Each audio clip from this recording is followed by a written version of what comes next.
சிக்கன்ல எவ்வளவோ recipe try பண்ணி பார்த்திருப்போம். இந்த வறுத்த வெங்காய கறி ட்ரை பண்ணி பாருங்க. டேஸ்ட் அவ்வளவு சூப்பரா இருக்கும். பிகினர்ஸ் பேச்சுலர்ஸ் கூட சொதப்பாம சூப்பரா செய்யற மாதிரி ஃப்ரைட் ஆனியன் சிக்கன் எப்படி செய்யலாம் வாங்க பார்க்கலாம். அதுக்கு ஒரு கடாய் வச்சு கடாய் சூடான உடனே ஆயில் சேர்த்துடணும். அதுக்கப்புறமா 2 பல்லாரிய ஸ்லைஸா கட் பண்ணி சேர்த்திருக்கிறேன். தீய மீடியமா வச்சு வெங்காயத்தை நல்லா பொறுமையா இதே போல கலர் மாதிரி வர்றது வரைக்கும் ஃப்ரை பண்ணி எடுக்கணும். எவ்வளவு தூரம் வெங்காயம் நல்லா ஃப்ரை ஆகி வருதோ அந்த அளவுக்கு இந்த டிஷ்ஷோட டேஸ்டும் சூப்பரா இருக்கும். அதுக்கப்புறமா கழுவி கிளீன் பண்ணி வச்சிருக்கிற சிக்கனையும் போட்டு அது கூட இஞ்சி பூண்டு பேஸ்டையும் போட்டு நல்லா கிளறி விடணும். இஞ்சி பூண்டோட ஃபிளேவர் நல்லா வந்த பிறகு மசாலா சேர்க்கலாம். மஞ்சள் தூள், சிக்கன் மசாலா ஒரு 3/4 ஸ்பூன் அளவுக்கு சேர்த்தா போதும். கொஞ்சம் காரம் தூக்கலா வேணும்னா 1 ஸ்பூன் அளவுக்கு மிளகாத்தூள், தேவையான அளவுக்கு உப்பு, அது கூட 1/2 ஸ்பூன் அளவுக்கு பெப்பர் பவுடர். மசாலா அவ்வளவும் சிக்கன்ல எல்லாம்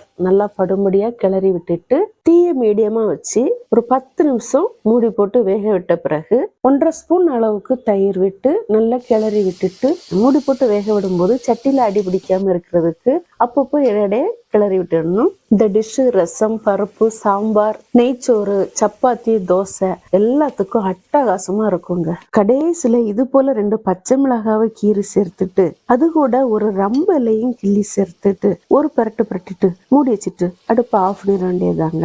எப்படியும் சண்டே சிக்கன் வாங்குவீங்க, அப்போ இந்த ரெசிபி செய்யணும்னு தோணுச்சுன்னா இந்த வீடியோவை சேவ் பண்ணிக்கோங்க. உங்க ஃப்ரெண்ட்ஸுகளுக்கும் ஷேர் பண்ணி விடுங்க.